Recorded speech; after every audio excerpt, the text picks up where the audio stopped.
Well, I'm putting my bike up for sale, and let me show you which one it's going to be. So here it is. This is my 2022 KLX230S, and I am going to put it up for sale. It currently has, give it a second here, 276 miles on the odometer. I have installed the Ricochet skid plate, and other than that, everything on this bike is completely stock. So it will be for sale. It is for sale. So if anybody's looking for one, let me know. The tires are still in really good shape. I need to wash it, but it's kind of inclement weather outside right now. Still has stock everything. Nothing's been done to it other than that Ricochet skid plate, and that's where we're at so far. Let me tell you what I actually really enjoy about this bike. The very first thing is the engine. Now, this is the 230. And it is, it is great. It just gets up and goes. It runs well. It has plenty of power. It feels good. It runs smooth. And it's a peppy little thing. I've been a huge fan of it. The next thing that I like is the 6-speed transmission. So it's got the 14:45 front to rear sprocket ratio on here. And this thing does really well. It very smooth shifting, very precise shifting. There's no guessing on whether or not it's going to go. It works really well. I've been a big fan of that. And another thing that I like about it is the ergonomics of it. So handlebars are at a good height. The seat and the foot pegs are at a really good height. You actually have quite a bit of leg room here with the way that this is all set up. So much more so than the TW200 actually. You feel like, your feet are able to relax a little bit more. Your legs are able to relax a little bit more. So when you're out riding, it's actually quite comfortable that way. This thing is, it's set up pretty well, for road and then light off-roading. The thing that out of those three, as far as the ergonomics go, like I said, everything feels really well except for the seat. The seat is not that comfortable, but there are a few different options that you can get for it from Seat Concepts. You've got plenty of options. You got a 21-inch front and an 18-inch rear.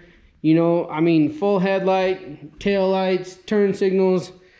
So it does come street legal if you want it that way, or its street legal ability is definitely there. So those are the things that I really like about it. A few things that I'm not the happiest with, which I've mentioned in some other videos. This fuel gauge, it starts flashing empty after I've only gone like 80 miles. So it does have a 2-gallon tank. It is fuel injected. So as far as emissions and everything go, if that's something that you have to worry about, this thing is set up and ready to go. So one other thing that I actually, there's pros and cons to it, but the S model, this one is ABS, or this one has ABS. And when I'm out riding on the road, I actually really enjoy the ABS on here. It has saved me from hitting my dogs when they're running with me a couple times. And you can hammer those brakes and you maintain traction, which is obviously what the ABS is for. Now, the place that I don't like it is riding off-road. When you want to skid around the corner a little bit or just put it into a slide a little bit to turn, it doesn't allow you to do it nearly as much on the dirt. So I wish there was a way to switch it off. And some folks have said, oh, you just take the fuse out. Well, yeah, but if it's a dual sport and you're going from road to dirt, back and forth, I would much rather just have a switch function than completely pull out the fuse for the ABS. So Like I said, there are pros and cons to it, and on the street, I love having the ABS on there. So you've got just over 6 inches of travel in the front suspension. The rear suspension, you're sitting at 6.6. And the thing that I like about this is, unlike my TWs, this rear suspension that's back in here underneath this cover, it's adjustable. If you want to stiffen the back up a little bit or make it a little bit softer, those preload adjustments are on there. You can do that with the back, and it makes it to where, I mean, you can actually customize a little bit more than you can with this. So one thing though, with the fuel injection on the 2022s, they run at about 1800 RPM. And that I'm not the biggest fan of. And the downside to that is there's no way to adjust it. So I've heard that they fixed that on the 2023s. On the 22s, I mean, there's a mechanical adjuster that you can get for it by taking out the sensor and putting that in there so that you can manually adjust it. That just doesn't, I don't know, it doesn't make sense to me. But then Power Commander also has a module that you can put in there. I don't know if you can adjust the timing with it, or not, excuse me, not the timing. I don't know if you can adjust the idle with it or not. That's something that I haven't seen just yet.